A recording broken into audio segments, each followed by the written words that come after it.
Bueno, continuando con nuestro curso, en este caso vamos a calcular la ecuación teórica del Pearson 1 para esta serie de datos. Entonces vamos a trabajar pues con los datos que tuvimos en el video anterior. Vamos a copiar esto y me lo voy a llevar a un Excel nuevo. ¿Sí? Donde voy a coger, bueno, directamente no necesito esto, sino necesito estos valores beta 1. A lo mucho necesitaré todos estos, ¿sí? Y los voy a pegar aquí, los voy a pegar como valores y listo. Estos de acá los requiero yo con al menos dos decimales. Este sí se puede quedar solito así. Este lo coloco acá extendido.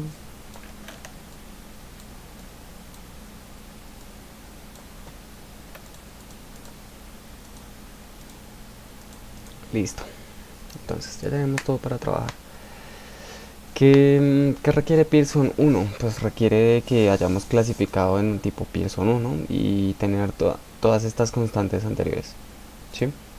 Vamos a ir a las curvas teóricas de distribución. Aquí nosotros podemos encontrar lo que viene siendo básicamente las formas en las que podemos encontrar el Pearson 1. Pearson 1 tiene de pronto, puede tener esta forma que yo la llamo normal, pero pues en el libro no se especifica. Está en forma de J invertida y de J, ¿sí? Hay otra que es un poco más extraña, que es en forma de U, pero pues esa se aplica para solamente el tipo S. Si nos da un tipo U, es un caso especial y tiene que intentar ajustarse el tipo 2, ¿sí?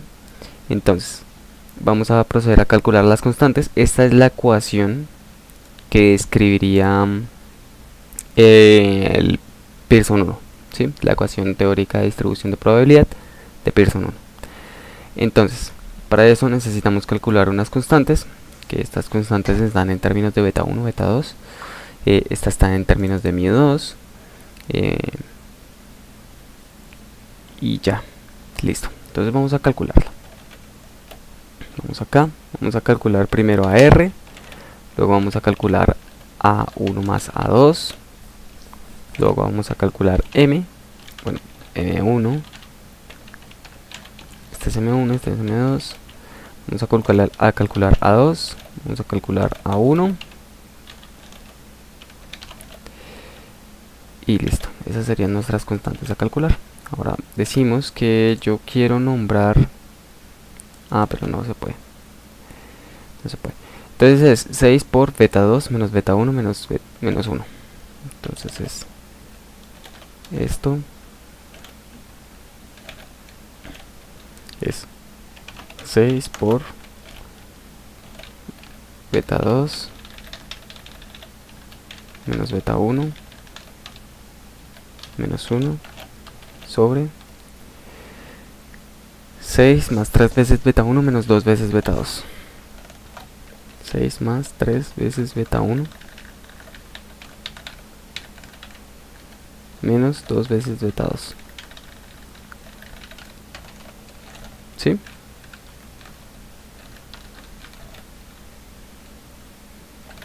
Tres veces beta 1 menos 2 veces beta 2.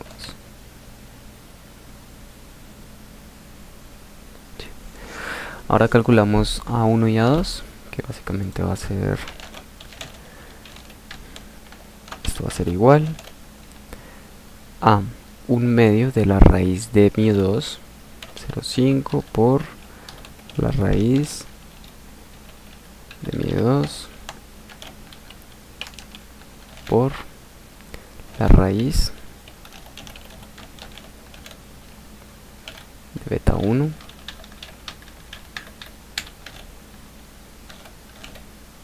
por R más 2.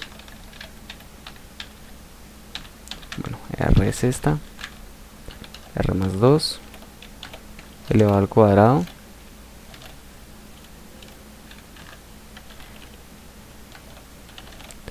más 16 por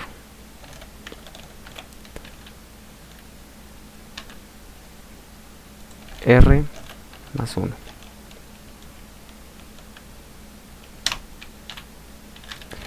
M1 es igual a 0,5 por R2, o bueno, R, a ver, 0,5 por R menos 2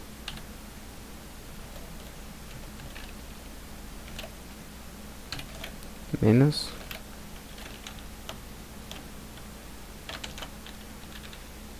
R por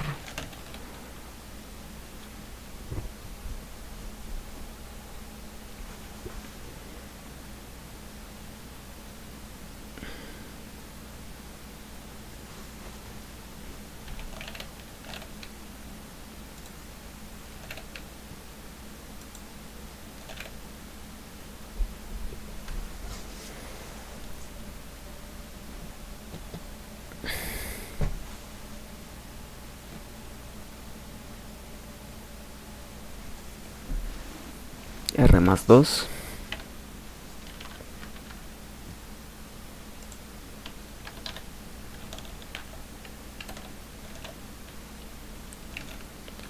por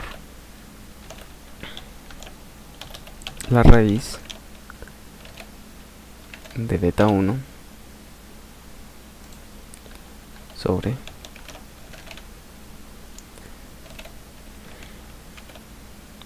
beta 1 por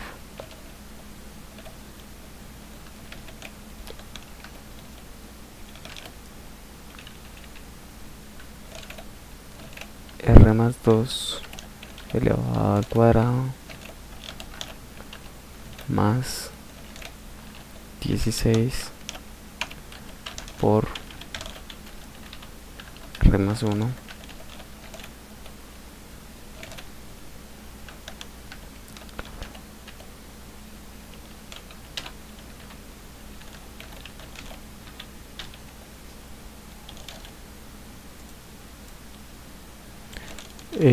M2 es exactamente lo mismo, solo que en este caso cambia el valor de acá a positivo. Este signo cambia a positivo, es decir, este signo de acá cambia a positivo. ¿Sí? Aquí solo necesito dos decimales. Calculamos el valor de A1, que es igual a A1 más A2, o sea, este valor que obtuvimos acá, sobre la razón de M1 y M2 más 1. Entonces es A1 más A2 sobre la razón de M1 sobre M2 más 1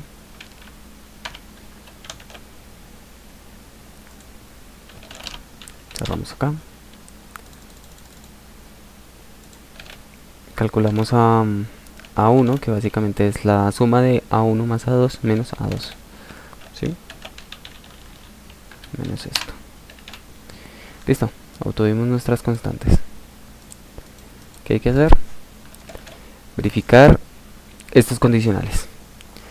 Si M1 es menor que 0 y M2 es menor que 0, tiene una forma de U.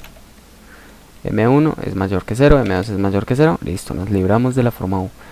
Si M1 es menor que 0 y M2 es mayor que 0, no. Y si M2 es mayor que 0, es menor que 0, perdón. Y si M1 es mayor que 0, tampoco. Entonces, como no se cumplieron ninguna de las tres, la forma del tipo 1 de Pearson va a ser esta. Y se puede aplicar directamente esta ecuación, ¿sí? Entonces, tenemos que calcular, ahora sí, el valor de y sub 0. ¿Cómo se calcula el valor de y sub 0? Con esta ecuación. Esta ecuación, este símbolo significa gamma. Y es la fórmula gamma que está incluida en Excel, en esta versión de Excel. Entonces, vamos a calcular y sub 0. ¿Sí? Y sub 0 va a ser igual a el total de los datos que era 61, si recordamos, sobre la suma de A1 más A2, ¿cierto? Por... mentiras, aquí hace falta elevar esto. Es decir, A1 más A2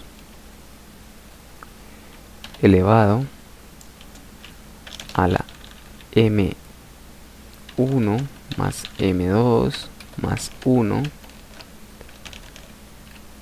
por la función gamma. Entonces en este caso es gamma de M1 más M2 más 2 sobre gamma de M1 más 1 por gamma de M2 más 1.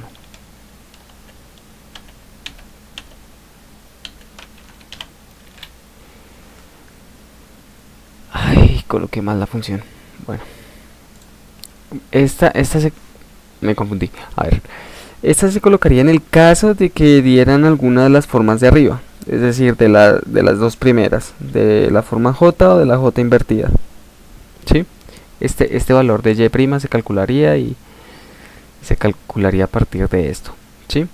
Pero como no es el caso, pues entonces hay que corregirla. Entonces no es esta, sino es efectivamente es n sobre el valor de sobre A1 más A2 multiplicado por la ecuación de gamma está bien, entonces no la voy a modificar, o sea, la parte de gamma está bien. Sí, aquí lo que hace falta es, esto es gamma de M1 más M2 más 2, sí, ahí está bien, M1, M2, ahí está bien. Entonces faltaría el paréntesis del medio, que es básicamente, voy a colocar esto así, para ordenar el paréntesis.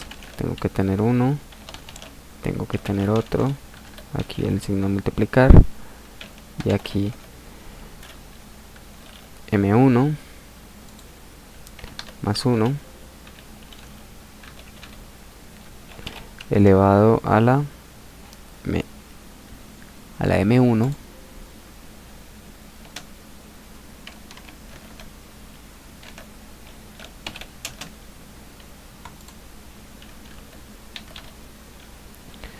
multiplicado por M2 más 1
sobre,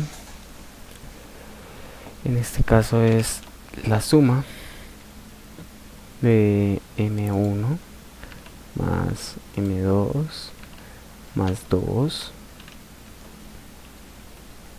¿cierto? Y esto elevado a la M1 más M2.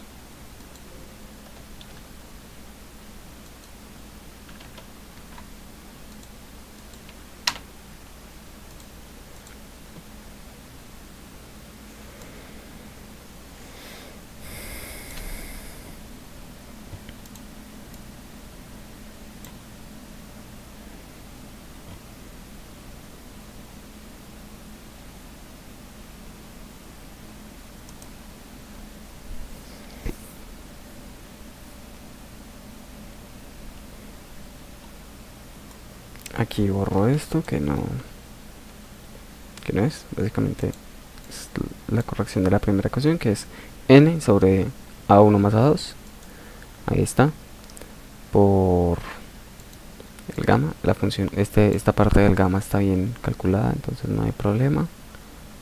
Listo. Y ese es el valor de y sub 0, 21,8. Listo. Una vez obtenido y sub 0, pues ya podemos proceder a calcular lo que viene siendo los valores de las frecuencias. Voy a llevarme este pedazo de la tabla para continuar el cálculo.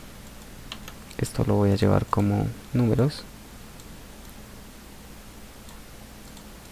Esto sería de esta forma. Combinamos acá.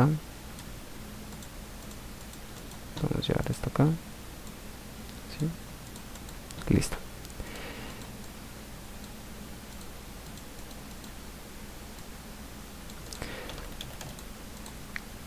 Ahora vamos a calcular. Estas eran las frecuencias experimentales.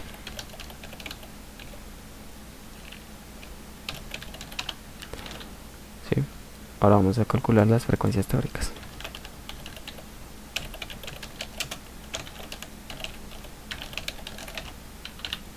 Ya tenemos todas las partes de la ecuación, que es y sub 0, m1, m2, a1 y a2. ¿Sí? Si lo vemos acá, esta es la ecuación que requiere y sub 0, m1, m2, a1 y a2. Ya están. Listo. Resulta que para poder calcular las frecuencias teóricas requerimos de algo que se llama el parámetro x. ¿Sí? Porque pues yo enuncié como un parámetro x.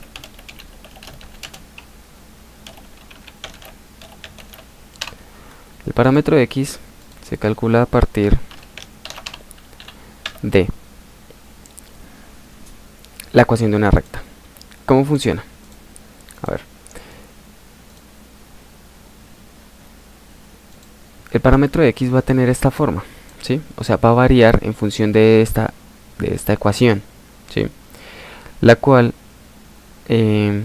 va a describir el aumento o disminución progresiva de forma lineal de la variable que tiene que entrar dentro de la ecuación de Pearson. Es decir, el valor que va a entrar acá en esta x va a ser dependiente de dos valores que se van a ajustar automáticamente. Es decir, que voy a colocar aquí el valor de mx, que es como yo lo tengo nombrado allá, y bx, me parece. Mx es la pendiente de la recta, ¿sí? Yo la voy a dejar inicializada en 1, y de hecho aquí yo doy unos criterios para inicializar esas variables cuando son tipo 1. En este caso yo digo que mx lo inicialicemos en 1 y bx lo iniciemos en menos a 1. Entonces voy a decir que esto va a ser igual a menos a 1. ¿Sí? Listo. Esos son mis criterios para inicializar las constantes para el parámetro x.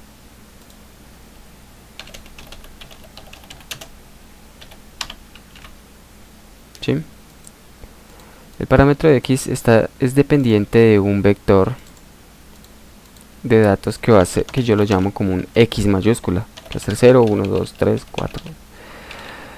3, 4 y 5. ¿Sí? Hasta 4, perdón.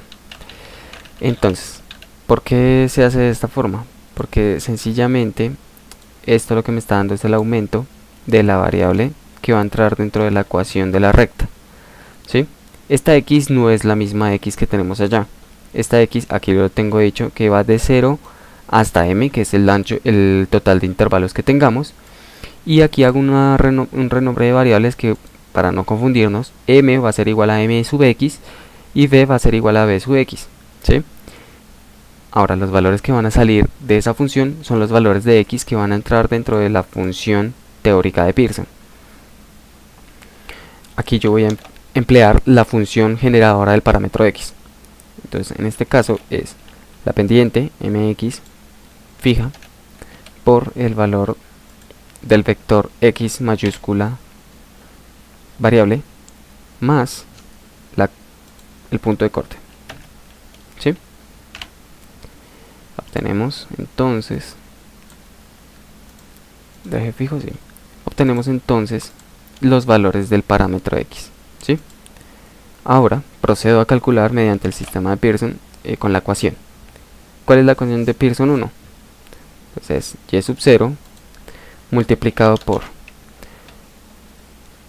1 más el valor de x sobre a1, ¿cierto?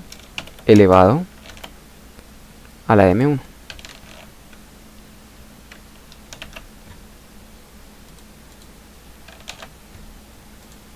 Multiplicado, y lo podemos verificar aquí para no equivocarnos, 1 más x sobre a1 por m1, y ahora si calculamos el resto, que viene siendo esto, es exactamente esto mismo, pero en este caso va a cambiar de la siguiente forma: 1 menos x sobre a2, ¿cierto? Elevado a la m2. Aquí voy a calcular de esta forma. Ahora vamos a decir cuáles son constantes. Esta es constante, esta es constante, esta también, esta y esta son constantes. Enter, tenemos 0. Y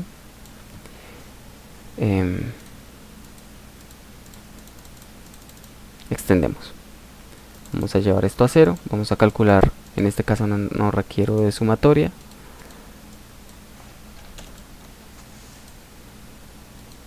Pero en este sí. Suma de esto, ¿cierto? Aquí tenemos 48 datos. Ahora sí, viene lo que se llama el ajuste. Acá yo establezco que la inicialización de las variables es en ese lugar para obtener de pronto una aproximación cercana a lo que podría ser la respuesta indicada. Sin embargo, aquí hay unos criterios para hacerlo de forma manual. Esto lo hago mediante el uso de un código computacional que lo hace repetidas veces en menos de un minuto. Entonces yo solamente ingreso los valores que necesito, él calcula automáticamente las constantes y me dice cuáles son los valores de mx y bx, ¿sí? Para el parámetro x. En este caso, como lo vamos a hacer manual, tenemos que tener en cuenta estos criterios, que es básicamente que la frecuencia observada, la sumatoria de las frecuencias observadas, sea igual a la sumatoria de las frecuencias modeladas, y lo otro es que bx tiene que cumplir que la primera frecuencia modelada debe ser igual a la primera frecuencia observada. Entonces, para ese caso, yo vengo acá y digo, hombre, esto está en 0 y debería ser 13. Entonces yo vengo acá y le digo, datos, buscar objetivo, eso tiene que ser 13. ¿Variando qué? Pues bx, porque me lo estaba diciendo allá. Bx lo tengo que hacer variar hasta que sea 13, o hasta que sea el primero. Bueno, me está diciendo que tiene que tener un valor, entonces yo le digo menos 1. Ahora sí ya me está dando un valor, ¿cierto? Como antes era menos 1,0 tal y está dando exactamente 0, pues él no lo va a calcular, pero ahora sí debería calcularlo. 13. Acá variando este. Listo, ya me lo calculó. Ahora yo no quiero mover el punto de corte, pero quiero que el total de los datos sea 61. Entonces yo vengo acá, buscar, digo que eso tiene que ser 61. ¿En qué? Variando esto. Aceptar. Y tenemos modelado nuestro sistema de Pearson con el ajuste del parámetro x. Esto sería el tipo 1 de Pearson. Claro, aquí yo lo que puedo hacer es graficar lo que obtuvimos. Para graficar lo que obtuvimos, entonces yo me voy a valer de la ecuación que tengo aquí planteada, los parámetros de x y y, y voy a decir que voy a tener intervalos desde menos a1, que es este valor, hasta aproximadamente 2.8 o superior, ¿sí? Entonces voy a llevar aquí, esto va a ser igual a 1 por menos 1, y esto lo voy a aumentar progresivamente. A ver, hagámoslo de forma ordenada. Quiero que vaya de aquí a allá en 10 puntos, digámoslo así. Entonces yo le digo que sea este menos este, no me tiras más este dividido en 10, este igual a este más este, ¿cierto? Aquí extendemos esto hasta que llegue a, perdón, este será igual a este más este, F4, listo, hasta que llegue a 2.8 o superior. Lo voy a dejar así. Ahora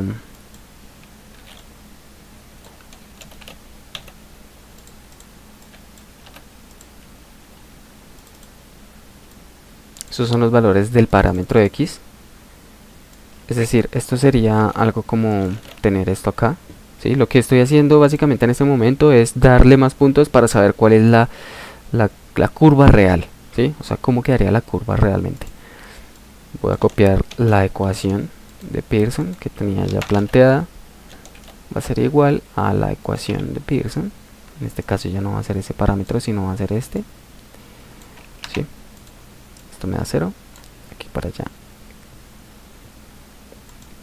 me lo llevo, listo. Aquí este es el parámetro de X, estas serían las frecuencias teóricas.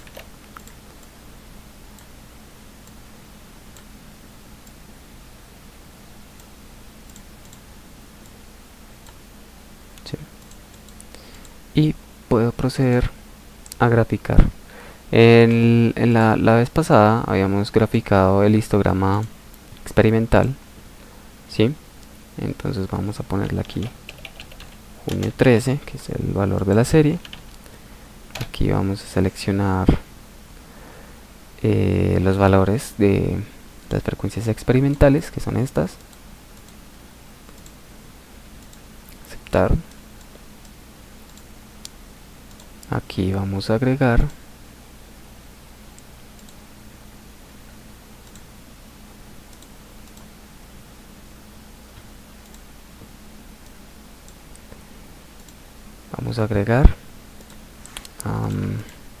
creo que la forma en cómo se crean estos gráficos, diseño, cambiar tipo de gráfico, gráfico combinado,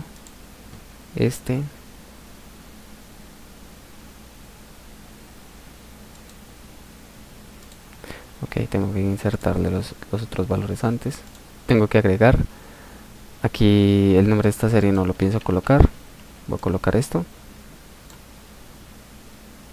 aceptar, aceptar. Aquí le voy a dar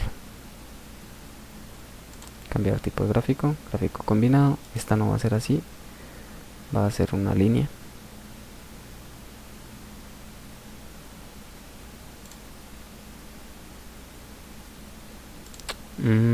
Ok, no lo puedo hacer de esta forma, me toca hacerlo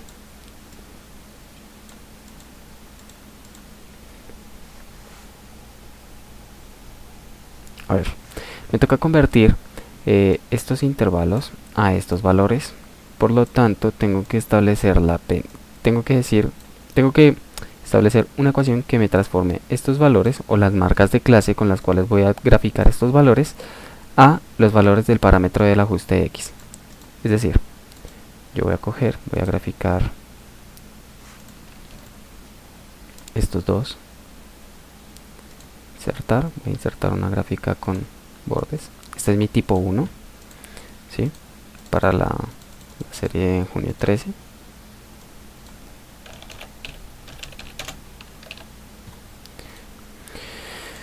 Y ahora voy a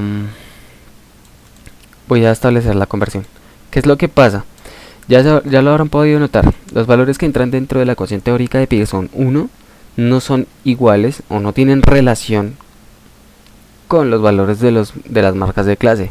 Es decir, yo en este caso estoy generando valores de X al azar prácticamente para generar las frecuencias observadas, ¿sí? Las frecuencias teóricas o una modelación muy cercana. Entonces tengo que establecer la correlación entre ambas. Voy a dejar este gráfico por acá, perdón, y voy a sacar la marca de clase de estos.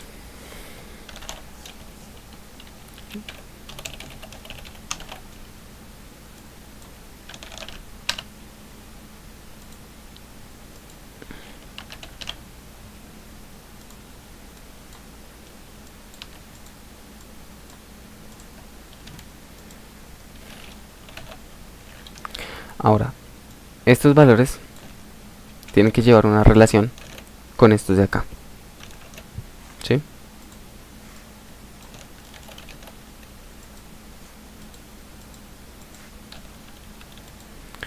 Entonces, básicamente quiero describir este a partir de este.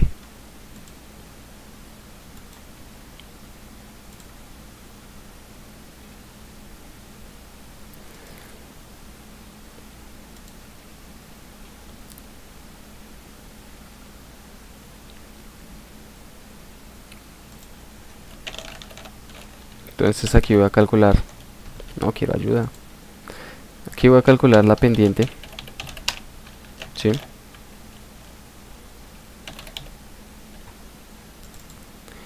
¿Qué es lo que conozco? Esto. Quiero expresarlo a partir de esto. Y quiero calcular también la intersección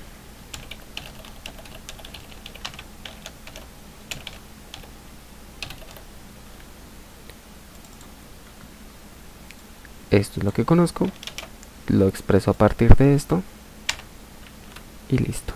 He obtenido la ecuación para convertir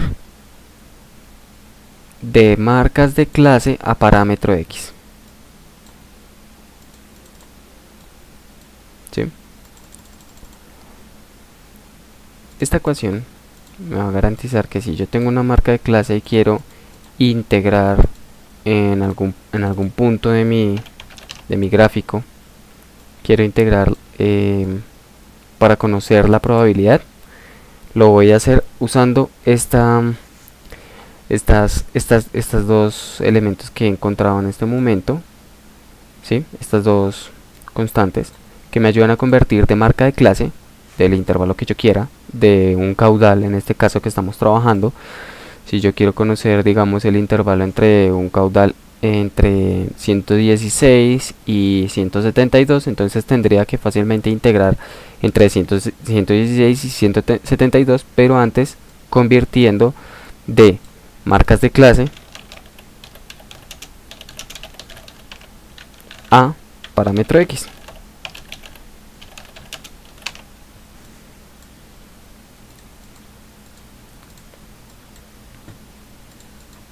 ¿Sí?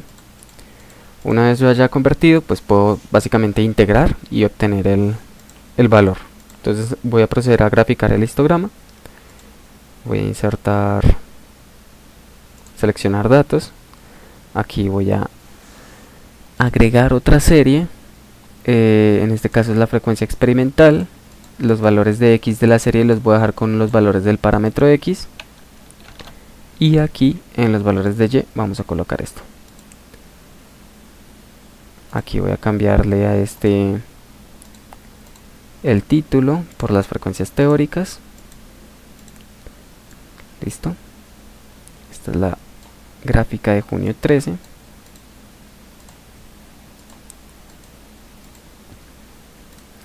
Y aquí pues lógicamente podemos agregarle una leyenda para que nos diga qué es cada uno de los valores.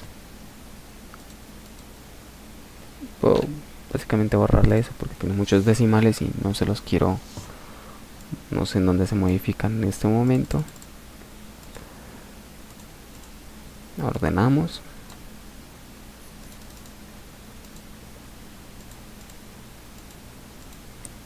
Y listo. Tenemos lo que viene siendo la modelación del histograma para la serie de datos junio 13. Que si queremos integrar, ok. Entonces, ¿cómo lo hacemos? Lo podemos hacer mediante la integral, ¿sí? Aquí yo en los anexos he dispuesto una sección donde están las integrales. Esta es la ecuación del tipo 1 normal y esta es la integral, ¿sí? La integral está dependiente de una función gaussiana hipergeométrica, ¿sí? Esa función gaussiana hipergeométrica la explico cómo se calcula aquí. Está calculada a partir de gamas, ¿sí? Y de factoriales. Esto tiene que sumar desde n igual a 0 hasta infinito, pero en la cuarta sumatoria ya converge la sumatoria a un punto en específico, es decir, no aumenta progresivamente hacia un número determinado, sino tiene un límite, ¿sí? Al cual tiende. Entonces, basado en eso, pues es posible calcularlo, o podemos hacerlo mediante la integración por una regla ya sea de Simpson o de Simpson o de Newton Cotes, regla de Boole. Entonces podemos calcular a partir de eso el área bajo la curva de un elemento. En este caso lo voy a calcular por el método de Newton Cotes, ¿sí? ¿Por qué lo voy a calcular por ese método? Porque es mucho más eficiente que ponerme a calcularlo ahorita con integrales, y igual el error no es tan alto. Entonces yo ya lo había realizado antes. Voy a buscar aquí el archivo.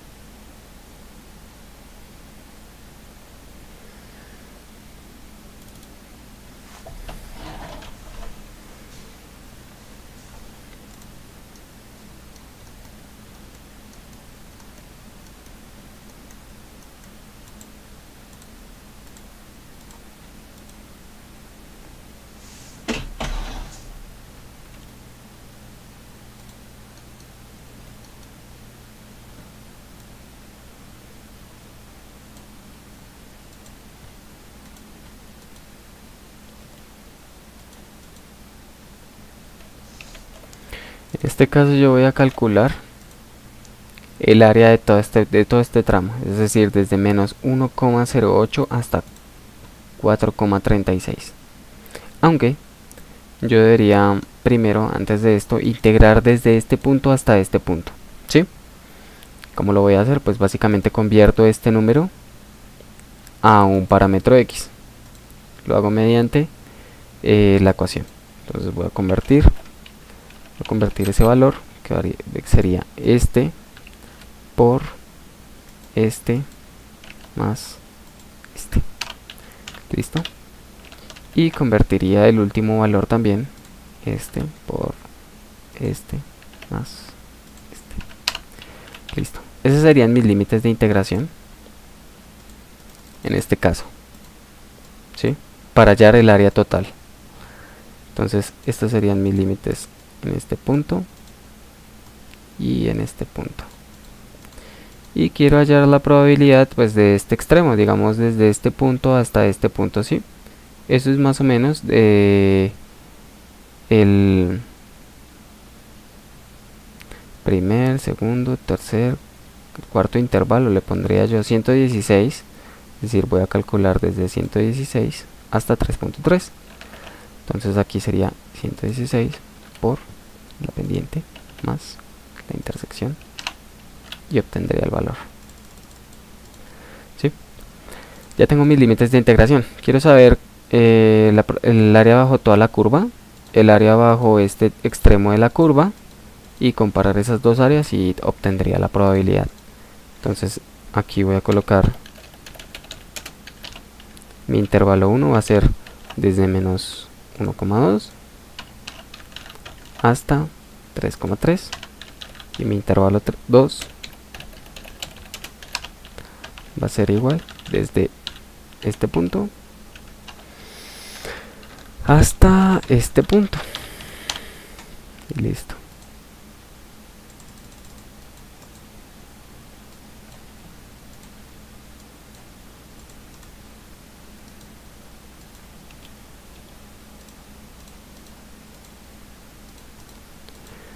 ¿Qué vamos a hacer ahora? Calcular las probabilidades. Necesitamos primero calcular una h, ¿cierto? Que es este mismo h. ¿Qué es? Es la restante de ambos dividido en 4 entre ambos intervalos. Entonces aplicamos, va a ser igual a este, en este caso este, menos este,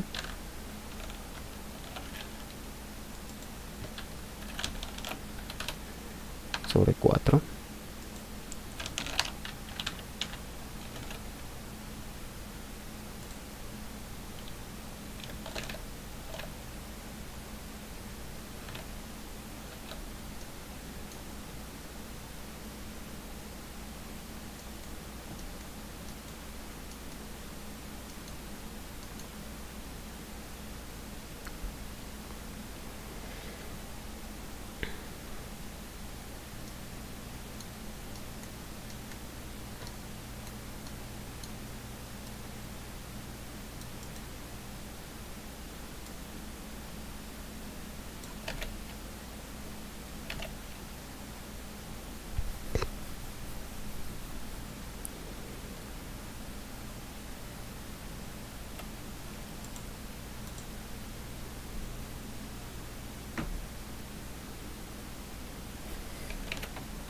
¿Sí?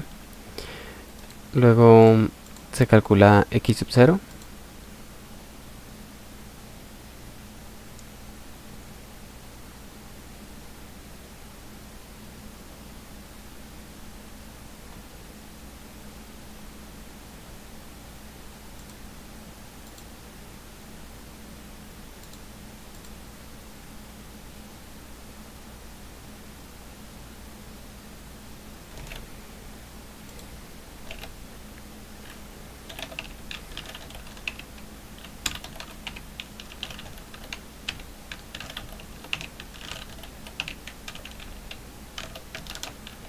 X sub 0 va a ser pues este valor.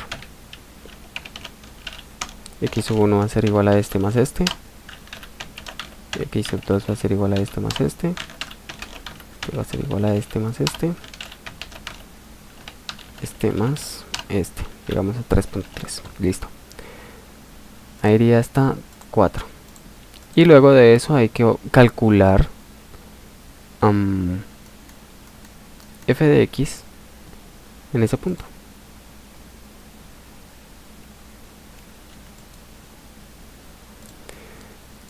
En este caso se calcula la ecuación y luego se multiplica por 7, en este por 32, en este por 12, luego por 32, luego por 7 y luego se hace una sumatoria más la suma de eso multiplicado por esto, todo eso multiplicado por 2 dividido en 45.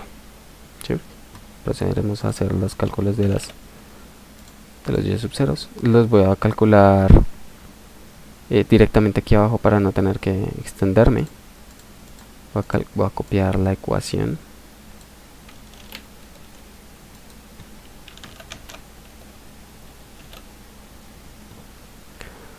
Sería igual a todo eso, pero mi x ya no es ese, sino es este. Está multiplicado por 7.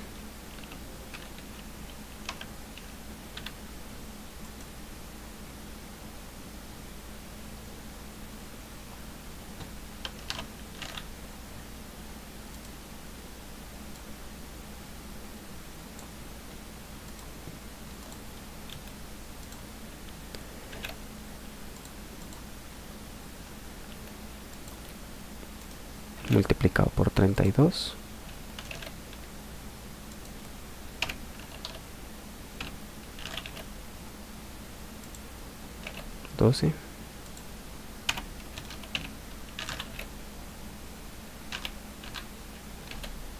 32 y creo que el último es 7. Estaría bien.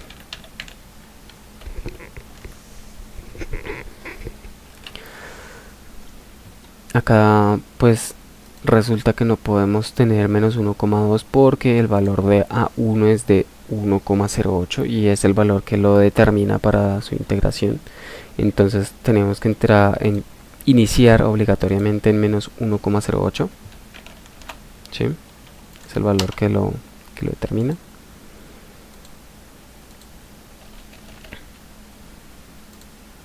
En este caso yo he establecido que iniciamos en menos 0,82 debido a que era el primer intervalo. ¿Sí? El primer intervalo yo lo he establecido desde menos 0,82, que era básicamente, creo que la marca de clase convertida. Podríamos dejar entonces la marca de clase convertida.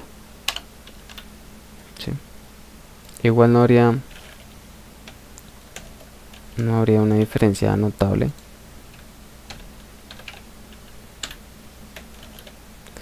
Podríamos dejarlo en menos 0,77, pero bueno, dejémoslo en menos 0,82, que era el valor que tenía en ese lugar.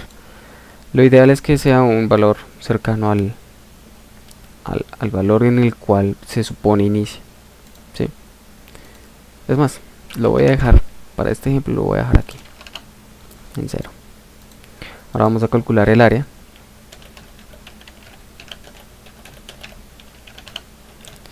El área va a ser igual a la suma de los valores de y, ¿cierto?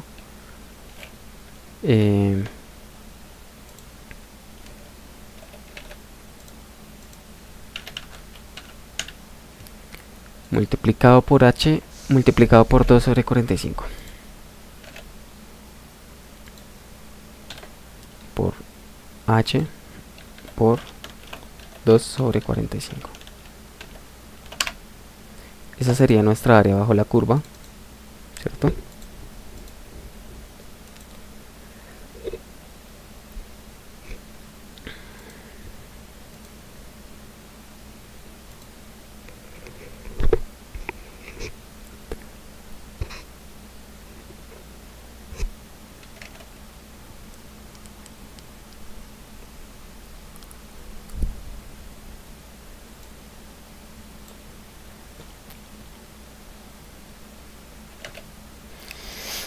Y ahora procederemos a calcular el otro intervalo. Hacemos exactamente lo mismo, pero en este caso es este intervalo, iniciando ya no allá, sino iniciando en 1,5. Esta sería nuestra segunda área. Y ahora decimos, la relación entre ambas áreas va a ser el porcentaje que tendría de probabilidad, o la probabilidad que tendría de que se presentara un intervalo entre este punto. ¿Sí? Entonces vamos a colocarlo.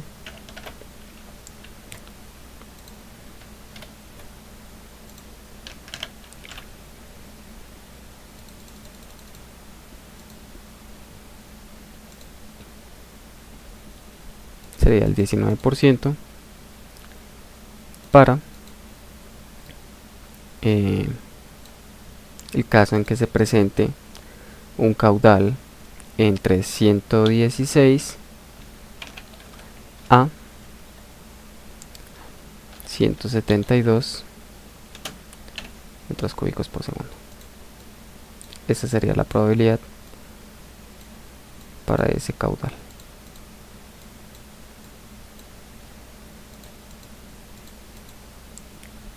¿Sí? Eso es mediante la regla de Euler, calcular el área. ¿Sí? El área bajo la curva.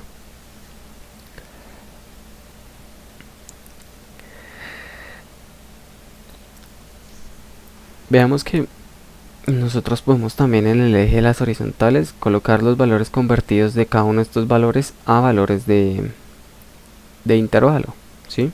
Es decir, podemos hacer el caso contrario.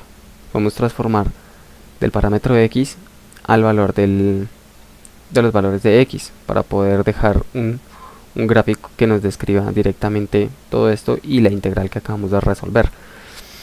Algo así como lo que quedaría explicado en el capítulo de análisis de probabilidad. Acá nosotros por lo menos tenemos la probabilidad de que ocurra un evento muy extremo, ¿sí? Que es este. Y les damos algunas de las probabilidades. En este caso tomé un intervalo bastante amplio, ¿sí? Entonces por lo tanto dio una probabilidad del 19%. Bueno, creo que ya esto es suficiente como para entender cómo es que se calcula directamente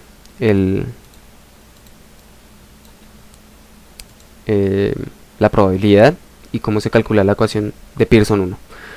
En el próximo video pues voy a explicar el de Pearson 2 y cómo se calcularía su integral también, o su probabilidad. Voy a terminar de ordenar esta hoja de Excel y nos vemos en la próxima.